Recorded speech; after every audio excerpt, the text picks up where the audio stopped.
Meus amados irmãos, graça e paz, amém? Convidar você nessa noite a abrir a palavra do Senhor no primeiro livro dos Reis. Nós vamos para o capítulo de número 18. Primeira Reis 18.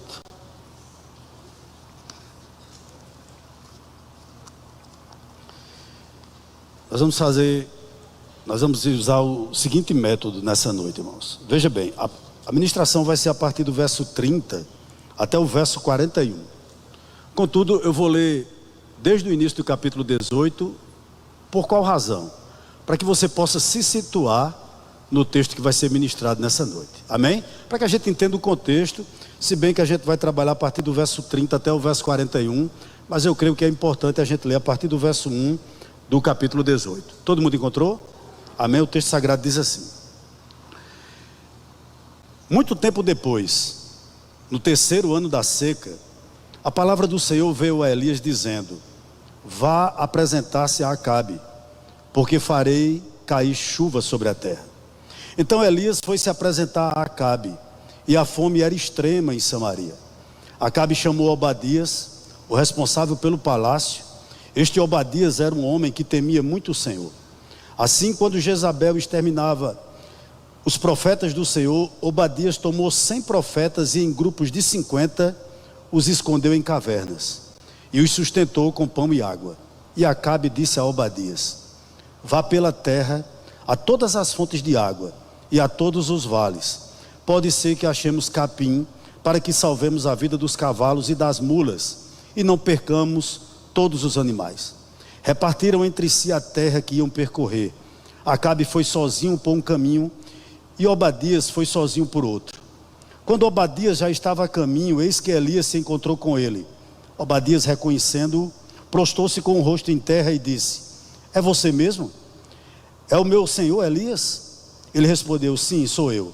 Vai e diga a seu senhor: eis que Elias está aqui. Mas Obadias disse: em que pequei para que você queira entregar esse teu servo nas mãos de Acabe e ele me mate?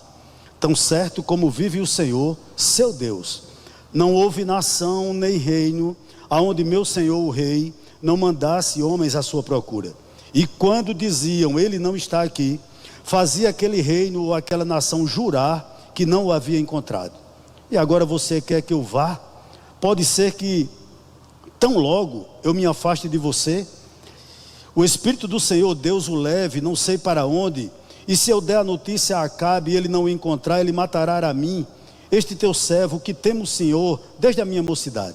Por acaso não contaram a meu Senhor o que fiz quando Jezabel matava os profetas do Senhor, como escondi 100 profetas do Senhor em cavernas, de 50 em 50, e os sustentei com água e pão?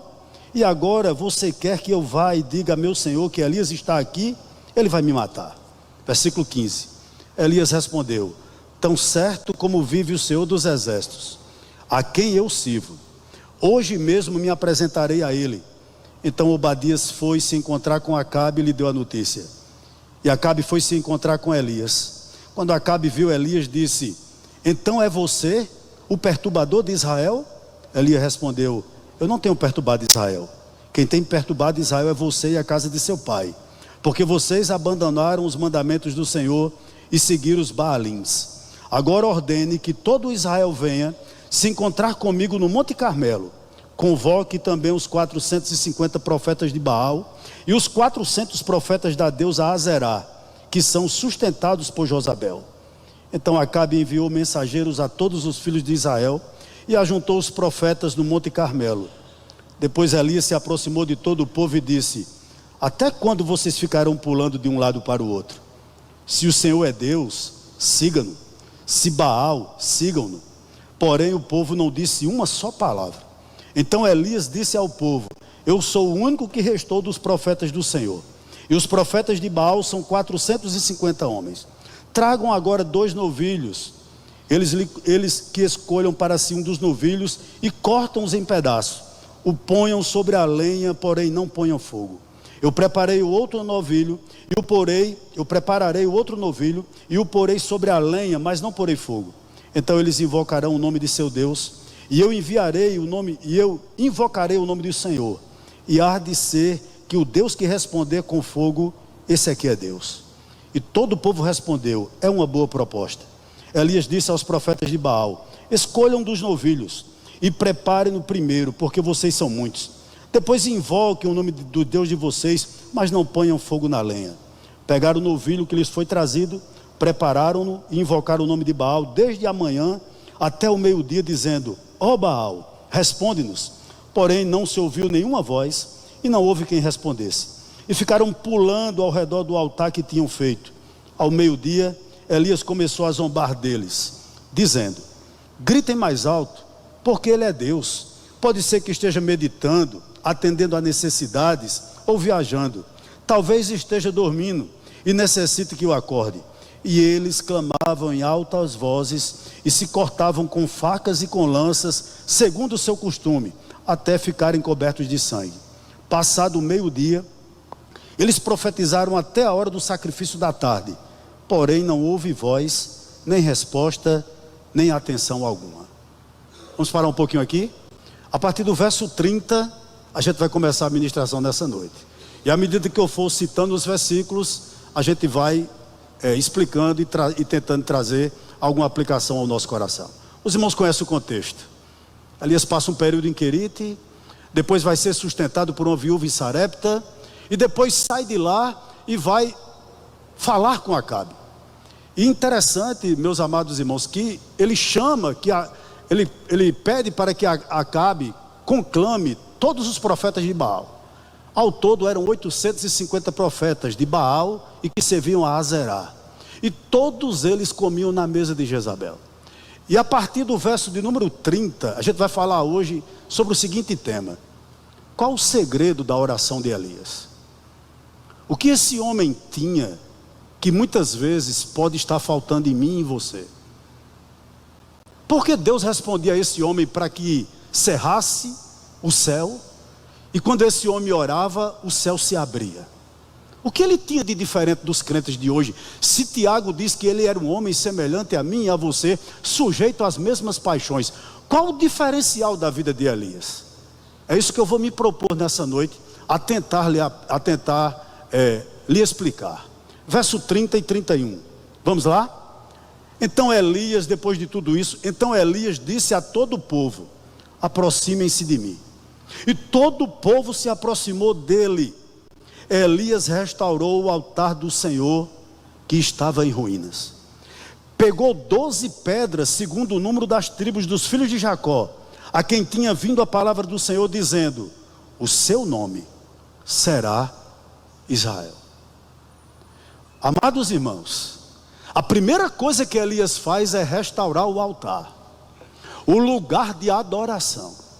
Estava quebrado, não existia mais adoração verdadeira. E aquele homem tem a primeira preocupação em acertar o altar. O que isso tem a ver comigo e com você? Para que Deus nos responda, é necessário que a gente arrume a nossa vida. A primeira coisa que Deus quer é que a gente arrume a nossa vida. E é isso que Elias começa a fazer, para que Deus possa responder a ele e ao seu povo, como consequência da sua oração. E o verso 30 e 31 me chamou muito a atenção. Por quê? Porque Elias está diante de uma assembleia constituída pelos súditos de Acabe, mas também por representantes das 10 tribos de Israel. O reino já estava dividido. Existia o reino do sul, constituído de 2 tribos, na realidade a tribo de Judá e meia tribo de Manassés. E existia outro, o reino do norte, o qual Elias estava profetizando para ele. Eram constituídos de 10 tribos, das quais Acabe era o rei naquele momento. E hoje isso me chamou muito a atenção. Por quê? Porque Elias tomou 12 pedras. Ele pegou 12 pedras para construir o altar. Ele poderia muito bem ter só pego 10, porque ele só estava profetizando para o reino do norte. Mas ele pegou 12 pedras. E o que isso tem a ver conosco? Elias enxergava, irmãos, como Deus enxerga. Elias enxergava a vida do ponto de vista de Deus. Elias via a religião como nosso Deus vê. Por que eu estou dizendo isso?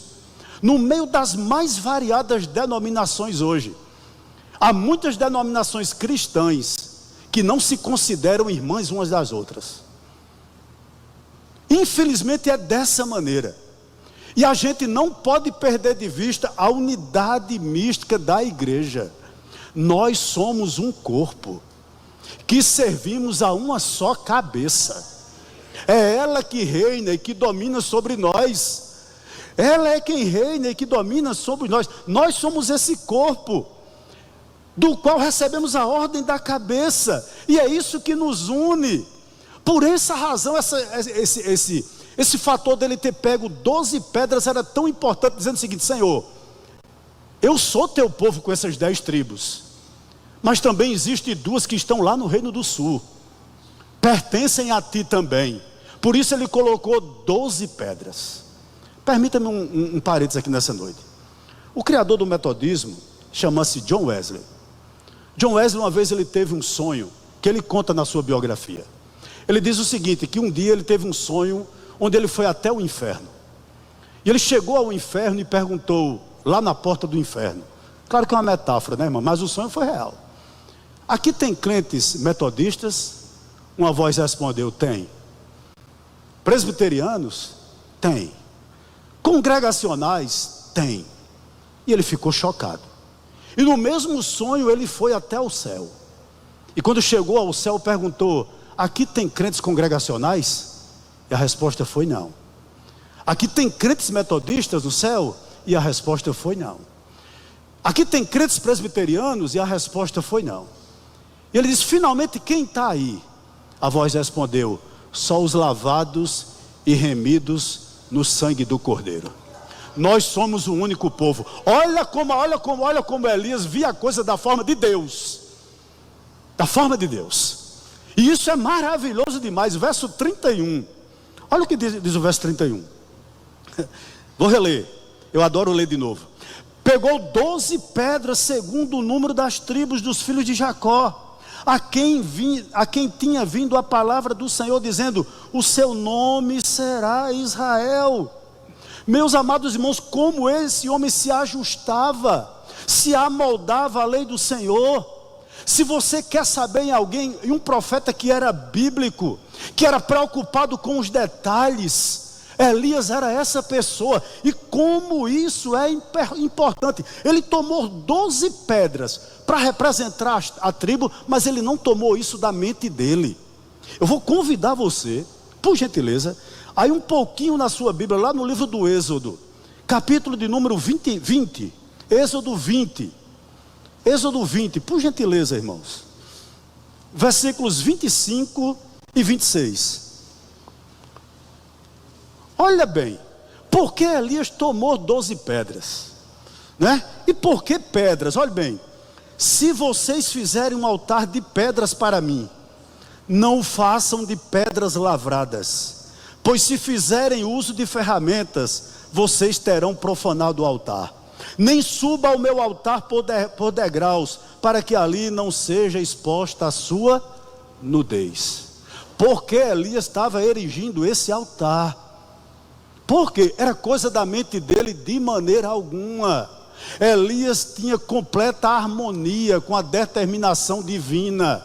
Ele era alguém que olhava para a palavra de Deus e fazia exatamente como Deus havia mandado. Deus disse, não faça o altar de pedras polidas. Ele foi naquele monte, creio eu, e pegou pedras brutas, 12 pedras brutas, em estado natural, que se achava no próprio monte, e fez conforme o Senhor mandou.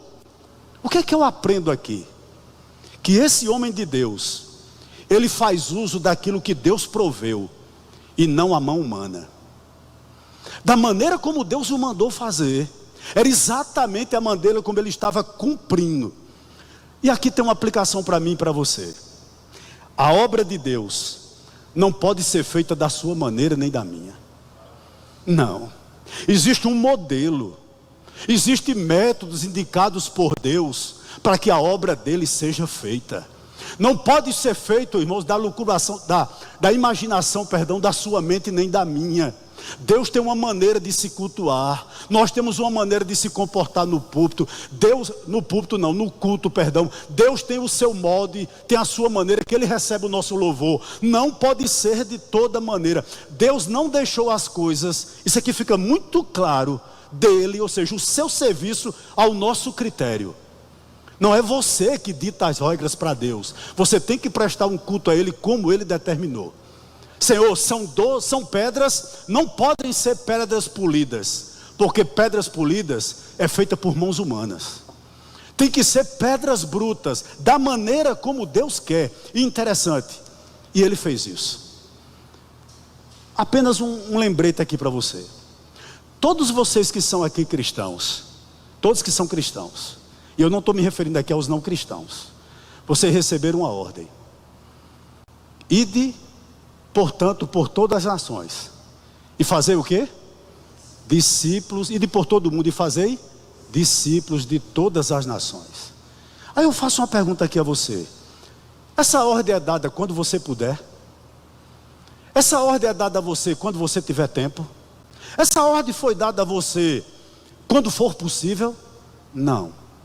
Jesus disse que você tem que ir e fazer discípulos em toda a terra para a glória dele. Será que nós temos feito? Queridos, como isso é sério. No momento em que nós nos afastamos do modelo de Deus, ou seja, no momento em que nós deixamos de agir em completa harmonia com Ele, nós passamos a agir por conta própria. E quando você age por conta própria, abra seus ouvidos, não desce fogo do céu. Quando você presta um culto segundo você quer, da maneira como você acha, na hora que você deve vir, da maneira como você deve vir, se você presta um culto a Deus dessa maneira, fogo do céu não desce, porque é preciso que você se adeque às exigências do Deus que você serve. São 12 pedras, não pode ser qualquer pedra, tem que ser pedras brutas. O que é que eu aprendo aqui? O pastor, o pregador, a igreja, ela não precisa somente prestar atenção à ordem divina de pregar. É claro que a ordem divina é de pregar a mensagem que eu te digo, como Deus falou para Jonas, mas não é só isso, mas tem que ser um culto inteiro. A igreja tem que ter disciplina, a igreja precisa ter vida, a igreja precisa de tudo isso ser regulado pelas orientações do Senhor. Se não tem culto, se não tem vida no culto, é porque não tem culto na vida. Quando você vê alguém disperso num culto, é porque na realidade esse camarada em casa, ele não pega nem na Bíblia. Se você vê alguém agoniado depois de 5 minutos de oração, é porque ele nunca ficou em secreto com Deus. Ele quer alguma novidade. A gente sai do culto muitas vezes, né? E às vezes você recebe uma palavra de Deus, uma palavra grandiosa, mas quando você sai dessa porta, o assunto é outro. Não é nem o que você acabou de ouvir. Infelizmente isso acontece muito. O que é que eu gostaria de dizer aqui a você? Queridos, o caminho da obediência é o caminho da prosperidade espiritual e da bênção de Deus. Em contrapartida, o caminho da vontade própria, da autodeterminação, é o caminho da impotência e do desastre. Veja como Elias era. São 12 pedras, mas não são 12 pedras quaisquer. Tem que ser 12 pedras brutas. Deus só recebe se for assim. E ele começa a fazer dessa maneira. Verso 32 ainda. Olhe bem. Diz que com as pedras ele edificou um altar ao nome do Senhor. Ou seja, para a sua glória. Aquele altar não era para a glória de Elias. Aquele altar era para a glória de Deus. E isso, ou seja, ela é uma regra básica que deve governar todas as nossas ações. Talvez você se pergunte: Senhor, isso que eu estou fazendo é certo ou errado?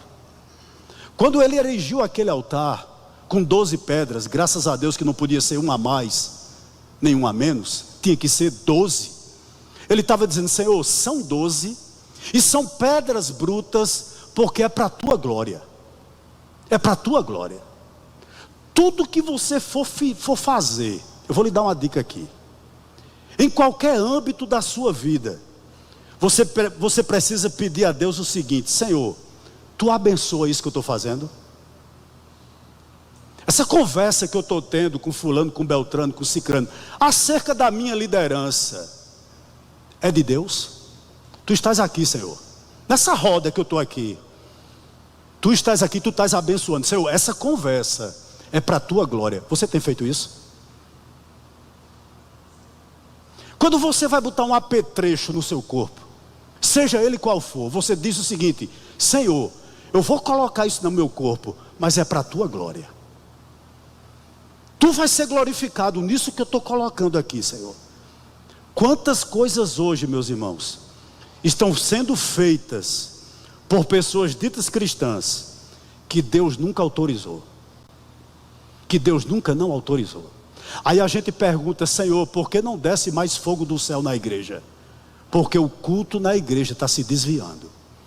Olha o que diz Colossenses capítulo 3, verso 17: e tudo o que fizerdes, seja em palavra, seja em ação, fazei-o em nome do Senhor.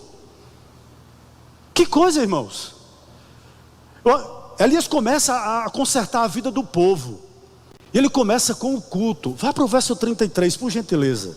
Olha o que diz o verso 33. E então ele armou a lenha, cortou o novilho em pedaços e o pôs sobre a lenha.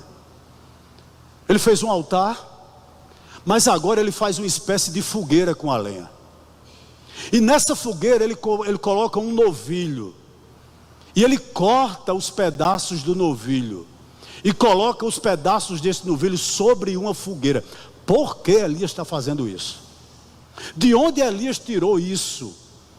De onde ele teve a mente iluminada para fazer isso? Vamos para lá? Por gentileza, vá lá para Levítico, capítulo de número 1. Levítico capítulo 1. Nós vamos ler do verso 6 até o verso de número 8. Levítico 1, capítulo 1, versículo 6 ao verso 8. Olha o que diz o seguinte: ele tirará o couro do animal e o cortará em pedaços, e os filhos do sacerdote Arão acenderão fogo sobre o altar e porão em ordem lenha sobre o fogo. Também os filhos de Arão, os sacerdotes, colocarão em ordem os pedaços, a saber, a cabeça, a gordura, sobre a lenha que está no fogo, sobre o altar. Elias coloca a lenha, e da maneira como Deus havia designado, ele mata aquele novilho e coloca os pedaços exatamente onde era para colocar. Interessante, os profetas de Baal também mataram um novilho. Capítulo 18 que a gente leu, verso 26. Mas eles colocaram de toda forma. Fizeram uma fogueira e jogaram os pedaços daquele novilho da maneira como achava que devia jogar. Elias não fez isso. Ou seja, Elias não era uma pessoa que fazia a obra de Deus de bolo, relaxadamente. Posso lhe dizer uma verdade aqui nessa noite? Aqui está o diferencial entre o verdadeiro e o falso adorador. O falso adorador, ele faz de qualquer jeito, ele faz de qualquer maneira. O verdadeiro adorador não. Aqui está uma das diferenças. Elias, ele era detalhista, ele era fiel nas pequenas coisas. E como isso faz diferença? Como você trata as coisas de Deus? Como você trata as coisas de Deus?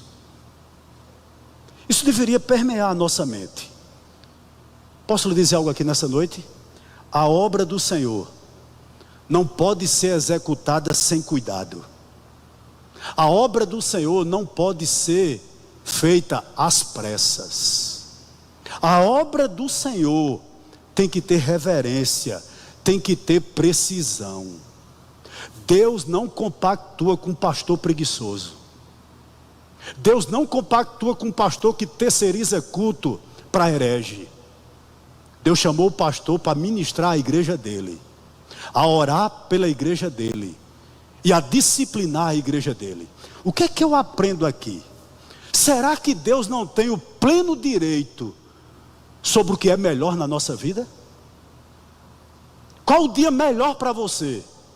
O domingo, talvez. É o único dia que você tem de folga. Era o que você deveria dedicar totalmente ao Senhor. Deus requer da gente o melhor. Queridos, que coisa! A obra do Senhor não pode ser executada sem cuidado. Ele tem pleno direito do nosso melhor sempre. O nosso melhor tempo. A nossa melhor habilidade. Ele tem direito ao melhor. Não precisa abrir, eu vou citar um texto aqui que eu tremo. Que palavra terrível a gente encontra assim, terrível que eu digo, que faz a gente tremer. Lá em Jeremias capítulo 48, verso 10. Olha o que ele diz. Maldito aquele que fizer a obra do Senhor. Como? Relaxadamente. Maldito aquele que fizer a obra do Senhor relaxadamente. Elias não era isso. Fogo do céu descia quando aquele homem orava, porque ele não era um relapso. Ele não vinha para a igreja, por assim dizer, de bolo. Ele vinha segundo os preceitos do Senhor. Queridos, deixa eu lhe fazer aqui uma reflexão. Quando nós nos ocupamos na obra do Senhor, não é apenas, nós estamos vivendo apenas a glória dele. É claro que a glória dele é diretamente afetada. Não tem nada melhor do que você ouvir um louvor, do que você ouvir uma oração, do que você ouvir uma pregação bíblica. Não tem nada melhor. Como também não tem nada mais trágico do que você ouvir uma oração que você sabe que o cara nem orou, se perde em oração, um pregador que não meditou e um louvor que falta vida. É triste isso. Eu tenho certeza absoluta que quando você vem para aqui, e você tem recebido isso, eu creio, você tem recebido louvores bíblicos, você tem orado orações bíblicas, e tirando eu, você tem ouvido pregações bíblicas. Mas é muito triste você ver quando essas coisas não acontecem. Agora deixe-me fazer uma reflexão. Veja como é importante uma recepção numa igreja. Veja como é importante um obreiro que está ali para a glória de Deus, visando a glória de Deus, e com certeza tratando com vidas que podem se perder ou não, por conta de uma boa noite que ele não dá. Veja como é maravilhoso você entregar seu filho lá na Minibrac, lá no nosso departamento infantil, e seu filho chegar em casa e você perguntar: querido, você escutou o que da sua professora? Sua professora lhe ensinou o quê? O que foi que sua professora lhe ensinou? Se a professora ensina, se a professora prepara a aula, se a professora faz de tudo para a criança ficar na salinha, ela faz para a glória de Deus e está visando almas eternas. Se não faz, é maldito. Se você chega aqui, você vê que o pastor não ministra, o pastor não ora, o pastor não estuda, o pastor não sabe o que está dizendo. Que terrível! Que pastor relapso! Elias não era dessa maneira. Quando qualquer um de nós que estamos aqui não fazemos algo para Deus de forma bendita, irmãos, isso é muito triste. Nós somos malditos. Como é triste essa palavra de Jeremias: maldito aquele que fizer a obra do Senhor relaxadamente. Elias não era assim. Verso 34. Veja bem, o verso 34. Então disse: encham 4 cântaros com água e derramem sobre o holocausto e sobre a lenha. Disse ainda: façam isso outra vez. E eles o fizeram. Disse mais: faça isso pela 3ª vez. E eles o fizeram pela 3ª vez. Tudo era feito absolutamente com ordem e decência. O que me chama a atenção, que ele mandou que enchesse 4 cântaros. E esses 4 cântaros, ele fez com que as pessoas retornassem 3 vezes. 3 vezes 4 são quanto? 12. Eram 12 cântaros. Por quê? Porque representavam as 12 tribos de novo. E uma coisa me chamou a atenção: ele mandou que derramasse o quê? Água. Água sobre aquele novilho. Pergunta para você: se você fosse acender uma fogueira, você colocava o quê? Combustível. Você colocava uma espécie de gasolina, quem sabe um querosene, quem sabe álcool, mas jamais você vai fazer fogo com água. E Elias, para desafiar, para desmoralizar os profetas de Baal, ele faz com que 12 cântaros sejam derramados sobre aquele novilho. E a Bíblia diz que encheu aquela vala. O novilho estava totalmente encharcado de água. E você poderia me perguntar, por quê? Tem um ensinamento para mim e para você aqui nessa noite. Para resolver as causas insolúveis, Deus não precisa da sua ajuda. Para resolver aquilo que não tem solução na sua vida, Deus não quer que você ajude a Ele. Deus só pede uma coisa de todos nós que estamos aqui: que nós sejamos fiéis. Deus não está pedindo a nenhum de nós que a gente ajude Ele. Deus só está pedindo uma coisa aqui à igreja do Médici, inclusive a mim: que a gente permaneça ou vire fiel. É a única coisa que Deus quer de nós. E assim Ele estava requerendo isso do povo de Deus. E Elias era um instrumento naquele momento para levar aquele povo ao retorno com o Deus verdadeiro. Verso 35 e 36. Olha o que o texto diz. A água escorria do altar e enchia também a vala. Quando chegou a hora do sacrifício da tarde, o profeta Elias se aproximou do altar e disse: aqui é a oração, né? Ó Senhor, Deus de Abraão, de Isaque e de Israel, que hoje se fique sabendo que Tu és Deus em Israel, e que eu sou o Teu servo, e que segundo a Tua palavra, fiz o quê? Fiz todas estas coisas. O que é que Elias está dizendo aqui?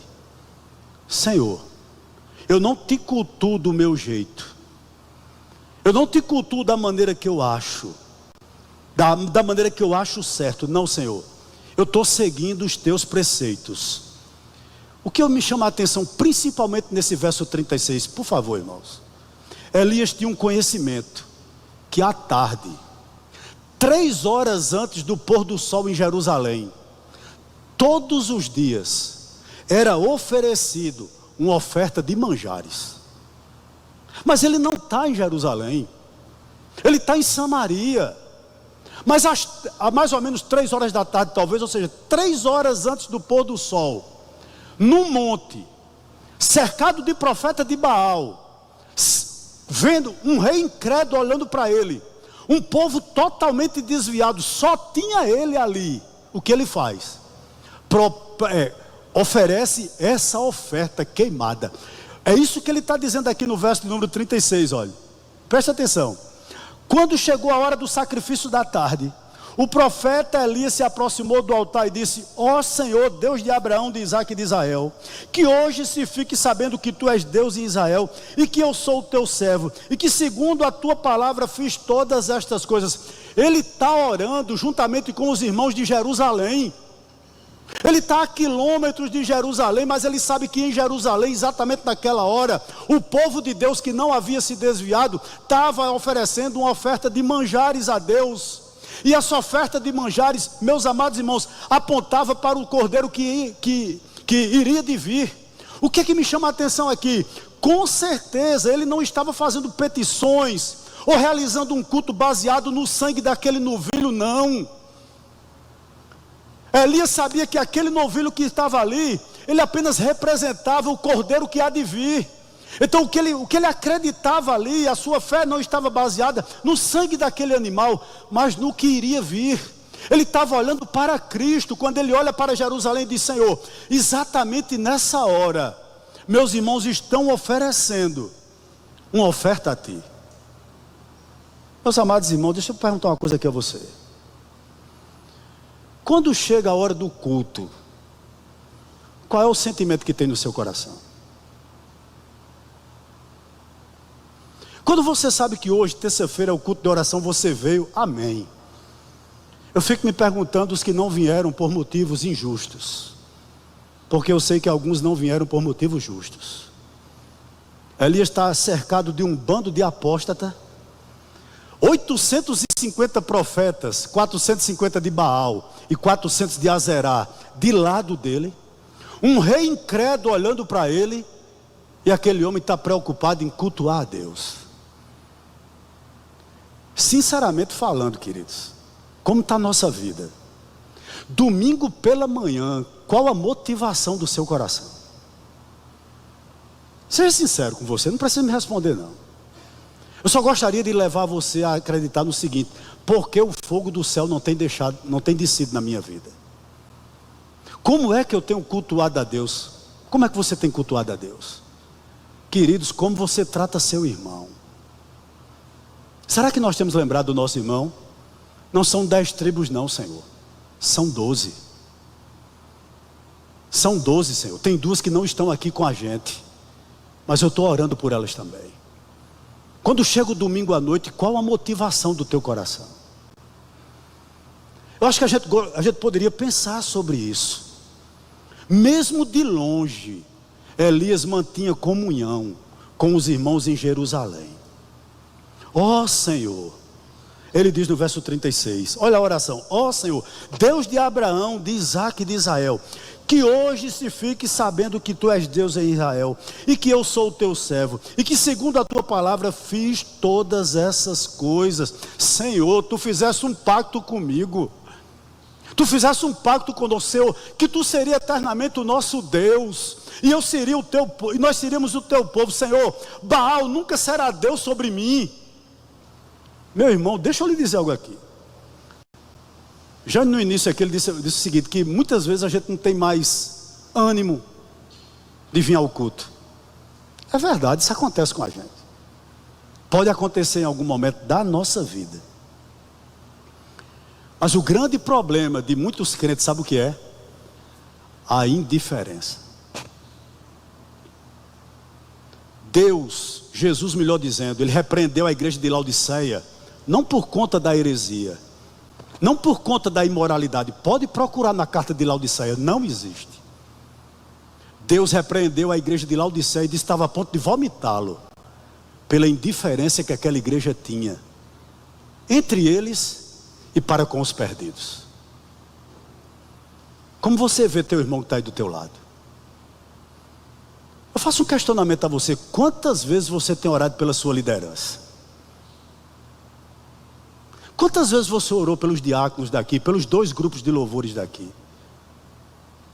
Quantas vezes você orou: Senhor, traz as almas perdidas para a tua casa? Veja bem como Elias nos exorta positivamente.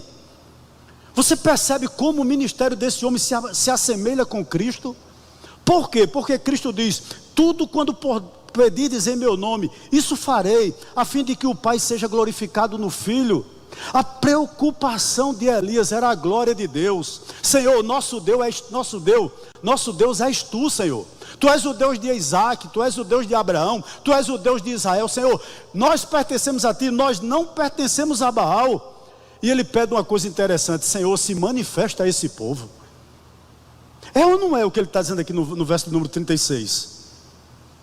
Se manifesta, Senhor, a esse povo. E aqui, queridos, eu não posso deixar passar o que está aqui.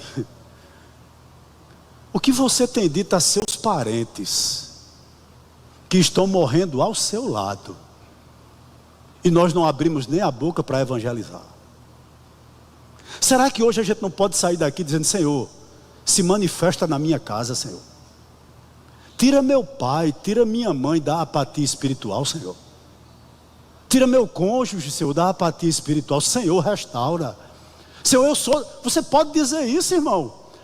Eu sou teu povo, Senhor. Tu fizeste uma aliança comigo, tu és o meu Deus, eu não quero outro Deus, outro não serve, Senhor. Então olha para mim, Senhor. Isso é maravilhoso demais, irmãos. Por quê? Porque ele queria que, como ele diz aqui, olha, fique hoje sabendo que tu és Senhor, tu és Deus, e que fizeste o coração deles voltar para ti.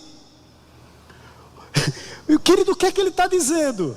Senhor, age no meio desse povo apóstata, age no meio desse povo que não quer mais nada. Talvez você tenha filhos aqui que tenham lhe dado um trabalho horrível. Talvez dentro da sua casa você escuta o que você não deveria, e isso lhe faz você tremer. Senhor, eu nunca pensei que meu pai chegasse a esse nível, eu nunca pensei que minha mãe chegasse a esse nível, eu nunca pensei que meu cônjuge chegasse a esse nível. Ah, Deus, tu és o meu Deus ainda, Senhor, eu espero em ti, se manifesta a esse povo, Senhor. Deve ser nosso clamor hoje, irmãos. Sabe por quê? Porque você é servo dele, ou serva dele. É isso que Elias está dizendo: eu sou o teu servo, Senhor. Eu sou o teu servo, Senhor. Verso 36. Eu sou o teu servo. Olha o que ele diz aqui. O que é que ele está dizendo? Senhor, minha vontade está rendida a ti. Meu amado irmão, ser servo não é fazer algo para Cristo. Ser servo é fazer aquilo que Cristo designou para você. Pense numa coisa, irmãos, difícil para um filho de Adão: perdoar. Perdoar. Eu faço aqui, não sei porque eu estou dizendo isso, mas vou dizer: não leve esse rancor que você tem para a cova, porque você não vai ver o Rei da Glória. Eu vou repetir: ser servo não é fazer algo para Cristo. A gente pensa que a gente está envolvido em muita coisa e a gente está fazendo para Cristo. Não é. Ser servo é fazer aquilo que Cristo ordenou para você. O que é que eu estou querendo dizer aqui? Elias está dizendo: Senhor, manifesta o teu poder através de mim. Queridos, não é necessário que você seja apenas chamado de servo, ou de crente, ou de pastor. É preciso que isso se manifeste através de você. Aí eu lhe pergunto: como? Como? Santidade de caráter. Elias tinha. Eu creio que muita gente aqui tem, irmãos. Eu não estou aqui para julgar ninguém. Sabe qual é a minha grande preocupação aqui? Quando eu vou dormir, eu durmo muito mal. É que vocês não vão para o inferno. A minha grande preocupação é não me perder, não perder a minha família e não perder vocês. Essa é a minha grande preocupação. Eu não estou preocupado se no fim do mês eu tenho feira ou não tenho. Eu não estou preocupado se meu carro está se acabando ou não está. Eu não estou preocupado com isso, não. Quando eu vou dormir, passa um filme na minha cabeça de todos vocês. E como pastor, a gente sabe, conhece a ovelha quando a ovelha está mal. E quando um pastor é responsável, ele não dorme. E a gente fica pedindo: Senhor, conserta a vida de fulano, conserta a vida de Beltrano, Senhor. Dá santidade de caráter, dá envolvimento com a obra, Senhor, dá envolvimento com a igreja, que ele tenha cuidado com as almas, que ele seja generoso. Senhor, dá a teu povo submissão. Meu amado irmão, a primeira pessoa que me deu a oportunidade na vida foi o pastor Gomes, que faleceu, e o pastor Marcos. Ainda hoje, quando eu me refiro a pastor Marcos, eu não sei chamar ele de Marcos, nem de pastor Marcos. Eu chamo de senhor. Eu sou mais velho do que ele. Sabe por quê? Porque nós temos que ser servos. Me permitam um adendo aqui nessa noite. Certa feita, em um teatro de uma grande cidade, isso é verdade, o mestre de cerimônia chamou um camarada extraordinário na retórica. E na abertura daquele trabalho, aquele orador abriu com o Salmo 23. Ele recitou todo o Salmo 23. Ao terminar, ele foi aplaudido de pé.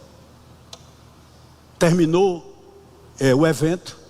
E o orador chamou um senhor com quase 80 anos para terminar aquele evento. E aquele senhor com 80 anos recitou o mesmo Salmo 23. Para espanto do mestre de cerimônia, ninguém aplaudiu. Porque todos estavam de joelho, chorando. Qual era a diferença do primeiro orador para o segundo? O primeiro conhecia o Salmo, o segundo conhecia o autor do Salmo. Deus lhe chamou para ser servo. Certa feita perguntaram a Ronaldo Lidório o seguinte: o que é unção? E ele disse o seguinte: uns são e outros não são. Isso é unção, né? Elias era, os profetas de Baal não era. Quando Deus dá uma voz a alguém, ele dá e acabou. Não é o meu caso, mas eu acredito, o pregador nasce pronto. O diácono nasce pronto, ele apenas se aperfeiçoa. Ele nasce pronto. Deus apenas aperfeiçoa.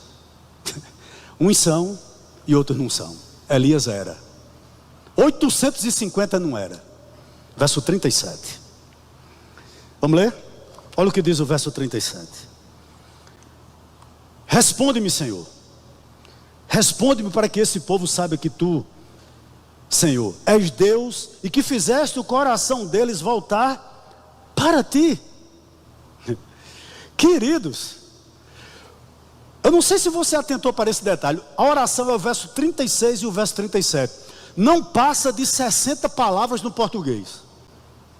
No hebraico é menos. Então o que é que eu aprendo aqui? Elias faz uma oração curta, muito breve. Qual o diferencial dele? A vida dele. Ele apartava-se do mal. Ele dedicou-se totalmente para a glória do Senhor. Vocês estão lembrados? Ele andava com Deus. Ele não se envolvia com as obras infrutíferas das trevas. Posso lhe dizer uma verdade aqui? O que atrapalha a vida de oração de alguém? Marque esse texto, você pode ler depois. Isaías 59, verso 2. Diz assim o texto sagrado: mas as vossas iniquidades fazem separação entre vós e o vosso Deus, e os vossos pecados encobrem o seu rosto de vós, para que vos não ouça. Eu já disse aqui, vou reiterar: não existe perdão para pecado não confessado e deixado. Não existe perdão. E quando a gente peca, isso é como se, de uma certa forma, blindasse os céus sobre a nossa vida.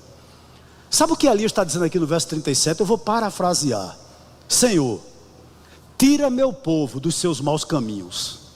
Tira meu povo, Senhor, desses caminhos loucos. E eu vou dizer algo aqui para você: só Deus pode fazer isso. Só Deus pode fazer isso.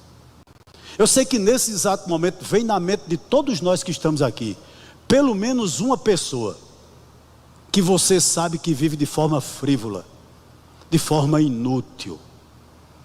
Deus está lembrando você agora dessa pessoa. Eu gostaria de dizer algo aqui a você. Peça para que Deus tire essa pessoa dos caminhos maus, dos caminhos loucos. Só Ele pode fazer isso. Essa era a oração de Elias: Senhor, eu estou acertando minha vida junto com esse povo, me responde. Era uma oração simples, irmãos. Foi uma oração calma, foi uma oração contida, foi uma oração digna, foi uma oração ordeira. Posso lhe dizer algo aqui nessa noite? Não confunda barulho com fervor, nem confunda gritaria anormal com devoção. 1 de Pedro capítulo 4 verso 7 diz o seguinte: sede portanto prudentes e sóbrios para a oração. Um conselho para você aqui nessa noite: quando não souber pelo que orar, abra a Bíblia e ore com ela. Com certeza Deus vai lhe ouvir também. Louvado seja o nome do Senhor. Agora eu gostaria, daqui a pouco eu termino.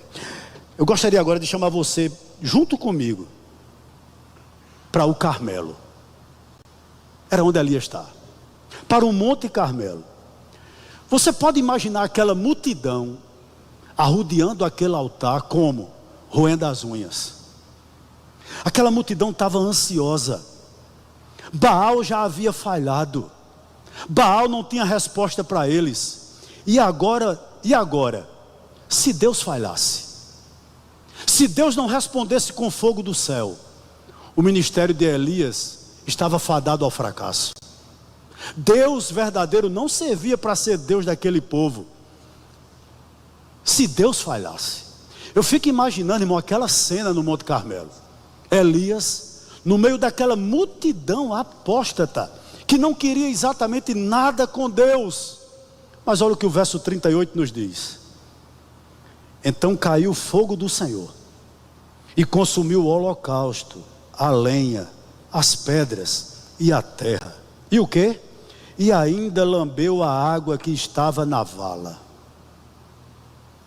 Meus amados irmãos, essa resposta com fogo era uma testificação da existência do Deus de Elias.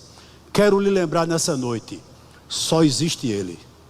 Ele é único. Ele é muito maior do que todos os deuses mortais na terra. Não existe outro igual a Ele. O seu nome é bendito, o seu nome é maravilhoso. Ele só existe um Deus. Agora tem um detalhe aqui: Ele só tem um povo. Ele só tem um povo, que mesmo, irmãos, muitas vezes tido como alienados, acredita nisso que eu estou pregando aqui. O que é que eu gostaria de dizer a você aqui? O que o verso 38 nos ensina? Vá para ele de novo. Então caiu o fogo do céu e consumiu o holocausto, a lenha, as pedras e a terra, e ainda lambeu a água que estava na vala. Posso lhe dar alguns ensinamentos com base nesse verso 38? Primeiro, se a sua confiança e a minha estiver posta no Senhor, Ele não vai falhar com você. Você crê nisso? Eu não sei como está a sua vida. Eu só faço um apelo a você, e talvez não seja da minha alçada saber. Ajuste a sua vida. Por quê, pastor? Se você confiar nesse Deus, Ele não vai falhar com você. Segundo o ensinamento, talvez haja alguém aqui trêmulo, talvez exista alguém aqui vacilante. Tem um conselho para lhe dar. Não desanime pelo fato de você encontrar tão poucas pessoas que pensem como você. Elias estava só, mas console-se com o grandioso fato de que, se Deus é por nós, quem será contra nós? Ninguém. Com Ele nós sempre somos maioria. Mas eu ainda tenho outro ensinamento aqui para você. Deus é amor? É. Como a gente gosta disso, né? Há um louvor muito antigo que diz o seguinte: pregadores de rosas, né? Pregue os espinhos também. Pregue que Deus é amor. Mas o quê? Mas é justiça também. Você vê isso aqui? Eu vejo e vou lhe dizer por quê. Aqui está uma demonstração pública, quando desce fogo do céu. De quê, pastor? De que Deus é amor, mas Ele também é fogo consumidor. O que é que eu estou querendo dizer aqui a você? Não precisa abrir a Bíblia, eu vou citar Ezequiel 18, verso 4. A pessoa que pecar, essa morrerá. Meus queridos irmãos, Deus não é incoerente no que Ele diz. Aonde eu quero chegar? O salário do pecado é a morte. E o salário do pecado tem que ser pago, ou pelo próprio pecador, ou por um substituto inocente, que assume o lugar do pecador e sofre a penalidade deste. Aí eu lhe pergunto uma coisa aqui. Nós estamos aqui diante de uma nação que estava como? Desviada, idólatra, uma nação culpada, impregnada de pecado. E Deus é santo, santo, santo. Eu lhe pergunto, Deus deveria punir esse povo? Sim. Deus deveria condenar esse povo? Sim. Mas o que eu entendo aqui? Seria necessário que descesse fogo do céu para consumir todo esse povo. Aí eu lhe faço uma pergunta: qual é a escapatória? Esse povo tinha alguma chance? Tinha algum jeito desse povo escapar? Graças a Deus que sim. E você me perguntaria o quê? Uma vítima inocente foi providenciada. Que vítima era essa, pastor? Um novilho. Aquele sacrifício ali representava a nação carregada do pecado. E aquele fogo sobre aquela vítima consumiu ela todinha. Mas o povo foi poupado. A ira de Deus foi descarregada totalmente sobre aquele holocausto. Queimou ele, consumiu as pedras, secou a água, consumiu a lenha. Você está lembrando alguma coisa na sua mente aqui nessa noite? Será que isso não é um prenúncio maravilhoso, ou não foi um prenúncio maravilhoso do que ocorreu 1000 anos mais tarde? Aonde, pastor? Também sobre um monte, mas não sobre o Monte Carmelo, mas sobre o Monte do Calvário. Ali o Cordeiro de Deus ofereceu-se como substituto a mim e como substituto seu, como substituto ao seu povo, em lugar do seu povo culpado, carregando todos os nossos pecados e sendo crucificado em um madeiro. Toda a ira de Deus recaiu sobre o seu filho, o bendito Cordeiro, e por essa razão há oportunidade para você, há chance para você. Você não é um desgraçado, você é uma pessoa salva em Jesus Cristo. Louvado seja o nome do Senhor. Cristo tornou-se maldição por nós. Que coisa maravilhosa. Consumiu todo aquele holocausto e o povo foi poupado. Agora, por favor, verso 39 e 40. Oh, meu amado, 39. Quando o povo viu isso, todos se prostraram com o rosto em terra e disseram o quê? O Senhor é Deus. Só o Senhor é Deus. Então Elias disse: prenda os profetas de Baal, que nenhum deles escape. Eles os prenderam, e Elias os fez descer até o ribeiro de Quizon, e ali os matou. No meio desse povo aqui, existia parentes dos nossos pais, pessoas que conheciam a história do povo de Deus e do seu Deus, contudo, haviam se desviados. Meus amados irmãos, os atos de Deus, por exemplo aqui, a demonstração da sua justiça, pode muitas vezes arrancar dos pecadores as mais belas confissões e resoluções, até mesmo dispô-lo a atos de obediência, enquanto durar o temor. Como tem gente assim? Está numa dificuldade financeira, está numa dificuldade no casamento, chega uma doença incurável na vida dele, corre para a igreja, e naquele momento só o Senhor é Deus, só o Senhor é Deus. Mas quando o temor passa, essa pessoa some. Sabe qual é a minha oração aqui, sinceramente? É que você tenha nascido de novo. E se isso não tiver acontecido na sua vida, eu oro para que aconteça. Sabe por quê? A maior manifestação do poder de Deus na vida de alguém não é se ele acerta o casamento, não é se ele dá uma casa nova, não é se ele dá um carro novo, ou se ele abre uma porta de emprego. A maior manifestação do poder de Deus na vida de uma pessoa é se ele o salva. E a minha oração nessa noite, queridos, é que se você está com a sua vida desajustada, você acerte-a, você se chegue a Deus e possa nessa noite dizer: só o Senhor é Deus. O Senhor é Deus sobre a minha vida. Mas vá para o verso 40, e aqui a gente encerra. Olha o que diz o texto sagrado. Então Elias disse: prenda os profetas de Baal, que nenhum deles escape. Eles os prenderam, e Elias os fez descer até o ribeiro de Quizon, e ali os matou. Vamos para Deuteronômio capítulo 13, por favor. Vou ler do verso 1 até o verso 5. Elias era bíblico ou não era? 12 pedras, do jeito que Deus disse. Um holocausto, do jeito que Deus disse. Vamos para o capítulo 13 de Deuteronômio, do 1 ao 5. Olha o que diz o texto sagrado.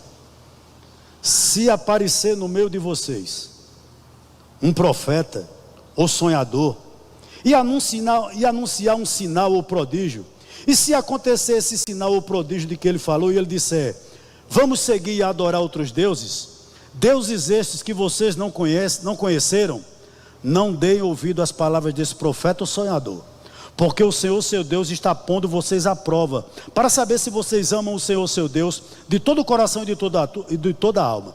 Sigam o Senhor seu Deus, temam somente a Ele, guardem os seus mandamentos, deem ouvido à sua voz e sirvam-no e sejam fiéis a Ele. Esse profeta ou sonhador, o que, irmãos? Será o quê? pois pregou rebeldia contra o Senhor. O que é que Elias está fazendo aqui? Cumprindo o mandamento da lei. Se levantasse um falso profeta, não podia tolerar. A gente hoje tolera todo tipo de pregador, né? Cuspiu o microfone, a gente está ouvindo e dando glória. No tempo de Israel, aqui nós estamos na nova aliança, daqui a pouco eu vou explicar isso. Deus mandava matá-lo. O que me chama a atenção aqui, o que é digno de nota aqui, presta atenção por favor. Elias orou pelo povo, mas Elias não orou pelos falsos profetas. Não há um pingo de clemência de Elias pelos falsos profetas. O novilho foi sacrificado, mas não beneficiou os profetas, só beneficiou o povo de Deus. O que é que eu aprendo aqui? Você pode não acreditar no que eu vou dizendo, e eu lhe respeito demais. A verdade é a seguinte: a eleição divina para a salvação, isso é uma realidade. Mas não pode haver eleição se não houver rejeição. Salvou-se todo o povo de Deus, mas não salvou-se nenhum profeta de Baal, nem salvou-se nenhum profeta de Azerá. O que é que eu estou querendo dizer a você? Assim também acontece com a expiação. Cristo morreu pelo seu povo. Isso me chama muito a atenção. Ele não derramou uma gota de sangue sequer por todos. Ele morreu pelos seus, e só pelos seus. Base bíblica para isso, a gente já vai partindo para o final. Capítulo 17 de João, verso 9. Eu rogo por eles, eu não rogo pelo mundo, mas por aquele que me destes, porque são teus. Meus amados irmãos, isso é muito duro que eu vou dizer aqui. Não há nenhuma esperança para aqueles que o nome não consta no livro da vida. E quando você olha para alguém que o nome está no livro da vida, ele é santo e irrepreensível. Não tem meio termo. Não tem meio termo. Quando eu olho para isso aqui, me choca. Talvez você se choque que Elias os matou, mas deixe-me dizer algo aqui. O maior inimigo de uma nação, o maior inimigo de um povo, o maior inimigo de um indivíduo, sabe quem é? Os falsos mestres. Não existe algo pior para uma igreja, para um departamento, seja para quem for, uma liderança vazia, uma liderança que não é referencial. Eu faço um apelo aqui, você tem ouvido quem? Às vezes a gente, no afã de fazer a obra de Deus, né? A gente deixa de vir para um culto na nossa igreja, aí fica bebendo em outras fontes, e tudo que a gente recebe é verdade. Tudo que a gente... Cuidado, isso é nocivo, e muito nocivo. Sabe por quê? Porque um falso mestre, ele destrói o que você tem de mais precioso: a alma. A alma. A alma. Coloque algo aqui na sua mente. Tempos de decadência requer da igreja testemunho que tenha em vista a glória de Deus. O tempo era de decadência, mas Deus levanta um lírio branco, num lamaçal de pecado. Tinha os pés de barro como eu e como você, mas o nome dele era Elias. O nome dele era Elias. Queridos, nós não fomos chamados hoje para matar os idólatras. Eu não estou dizendo isso. 1 Coríntios 10:4 diz: as armas da nossa milícia não são carnais. Nós estamos na nova dispensação. Contudo, será que eu vou tolerar? Será que eu vou dar oportunidade a um herege? Qual é a aplicação que eu tenho para você aqui?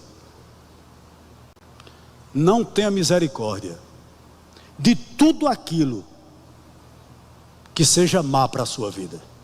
Daquilo tudo que faz com que Deus não faça morada no seu coração. Lutero dizia uma coisa interessante: a gente não pode proibir que os pássaros façam voos sobre nossas cabeças, mas nós podemos proibi-los que ele faça os ninhos, que ele faça ninhos.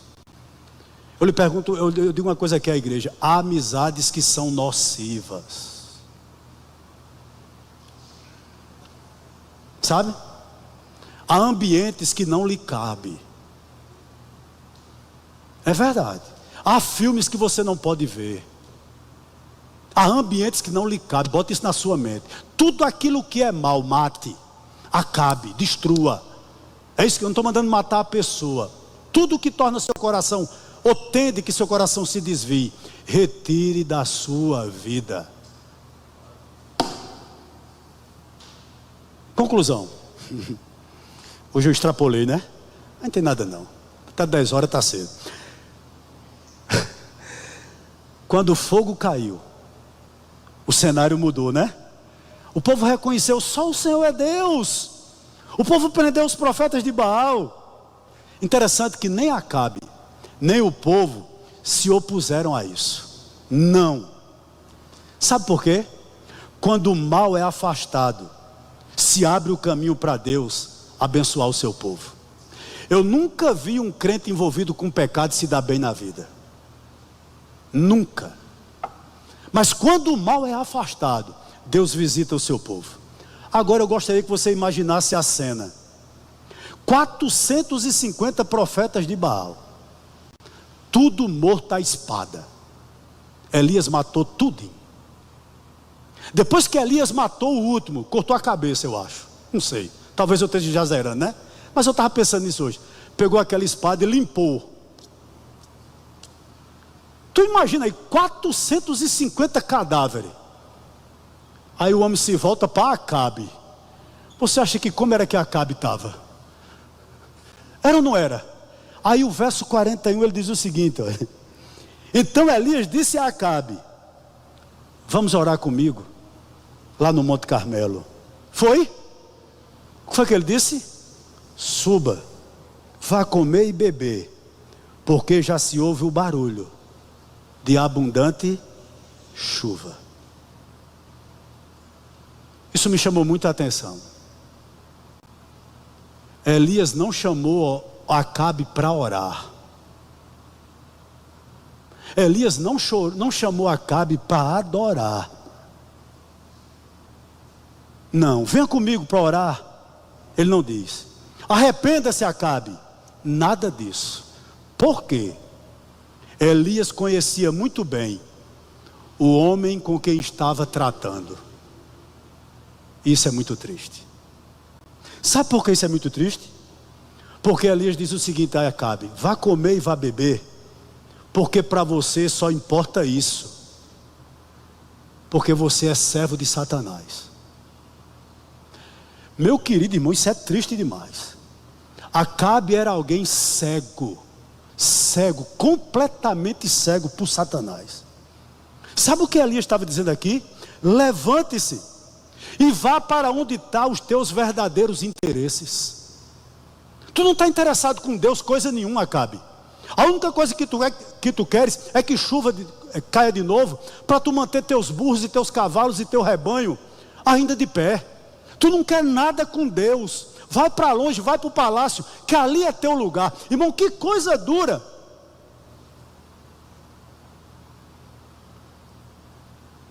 Vou lhe dar um conselho aqui.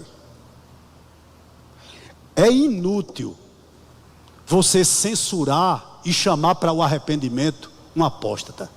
Ele não vem. Ele não vem. Isso é duro demais. O camarada está a 600. Ei, ele tinha as vestes reais. Ele era rei sobre Israel. Quem governava sobre o povo de Deus era esse camarada. Tudo naquele homem dizia: que homem temente a Deus. As vestes reais denunciavam isso, mas a vida dizia o contrário. E Elias diz: vai. Meu querido irmão, eu termino aqui. Acabe representa ou simboliza todos aqueles que vivem na estupidez. Acabe representa, meus irmãos, aqueles que estão mortos espiritualmente.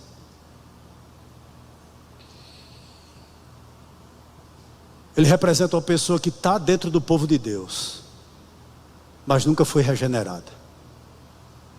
Eu olhava isso nessa tarde e dizia: Senhor, tem misericórdia de nós. Alguém que não se deixa mais influenciar pelas maravilhas de Deus. Acabe é o símbolo dessa pessoa, que só se preocupa com coisas terrenas e com coisas casuais. Como é triste isso. A diferença entre Elias e Acabe não era somente o temperamento ou o paladar, mas era entre luz e trevas. Posso lhe dizer algo aqui para a gente terminar? São as coisas da vida que revelam o segredo do nosso coração. Ou seja, fazer com que se manifeste se somos novas criaturas em Cristo ou se ainda nós somos mudanos. Posso lhe fazer uma pergunta aqui nessa noite? Quem é você? Como está a sua vida diante de Deus? Que culto você tem prestado a Deus? Quais são as aspirações da vossa alma? Você que está aí nessa noite. Qual a aspiração do seu coração? A glória de Deus? Ou ainda aspira a outras coisas que não seja a glória de Deus? Quer comais, quer bebais, quer façais qualquer outra coisa, fazei tudo para a glória de Deus. Que Deus nos abençoe nessa noite.